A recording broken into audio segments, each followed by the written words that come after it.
Hello, scholars. Today we are going to do skill 8, even and odd functions. Um, so let's just read the description first. There are two types of symmetry. By the way, this is one of those words that I have a hard time pronouncing. I don't know why. Reflective and rotational symmetry. So reflective, if you think about it, it's kind of like a mirror image, right? So you have something on the left side. If you reflect it over the line, it gets to the other side, and two images look reflective.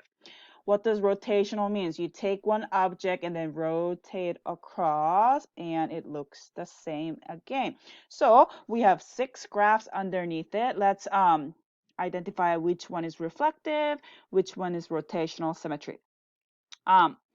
First one, this one, what does it look like? For me, it looks like a mirror image, right? The left part, if you reflect it over this line over here, it becomes the second line on the right. What about this one over here? If I take the left one, this part, and then reflect it, would that look like that?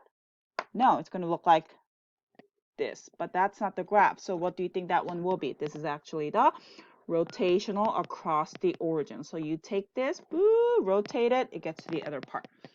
What about this one? Probably rotational. Take that, rotate, boop, that way. What about this one? Reflective, because if you take this image reflected over the y-axis, it gets to the other side. So do you see what I'm doing here? What about R? Rotational. What about Q? Reflective across the y-axis. So if you look at the next page, it says, on the previous page, there are 3 functions with their reflective symmetry. And then the line of symmetry is the y-axis. Also, there are the other 3 that exhibit rotational symmetry, and the point of symmetry is the origin. So as we're going to organize this a little better, we're going to identify which 3 are what, and then write down the list of ordered pair on the paper as well. So let's go one at a time. What about the f of x? That was the reflective over the y-axis. So let's write it over here. I have f of x, and I'm also going to kind of show the graph, just a sketch of it. And let's go ahead and write down all the order pair that's already there. So negative 4 comma 1 and negative 2 comma negative 1. Do you guys see what I'm doing here? Yeah, so 0 comma negative 3, 2 comma negative 1, and then 4 comma 1. Okay, give me one more example of the rotational symmetry then. That was the rotate across the origin. So let's do g of x. What did that look like? Kind of look like this. I'm just sketching it there. What are the points? Plotted points. Negative 4 comma negative 3. Negative 2 comma negative 2. Oops. 0 comma 0. 2 comma 2. 4 comma 3. Are we good so far? So I'm going to pause it. You can pause it, fill out the other information about 2 graphs along with the sketch, and we're going to compare one at a time. All right, so I fill out the all these plotted points for you. Now let's go ahead and label which one is what. Are you ready? All right, so the graph with the y-axis symmetry, these are called even function. Even function.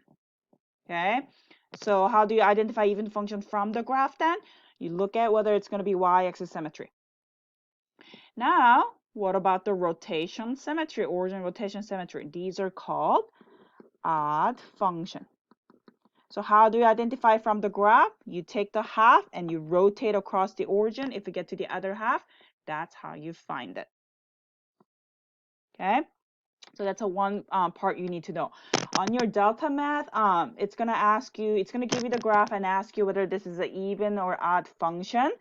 So you're going to use this method to identify it. It's also going to ask you about the degree. So those are 2 different things, right? So I can ask you, is it even or odd degree? Or I can also ask you whether it's an even or odd function. How do you know whether it's an even or odd degree? You look at the highest, biggest exponent. I mean, that's what we've been doing in algebra, right? That's how you find the even or odd degree. How do you know whether it's an even or odd function? You look at the symmetry. Is it going to be the y-axis symmetry? Is it going to be the origin rotation? So those are 2 different things. So don't get confused between those 2. Okay. So yeah, go ahead and do that problem and then start the next video.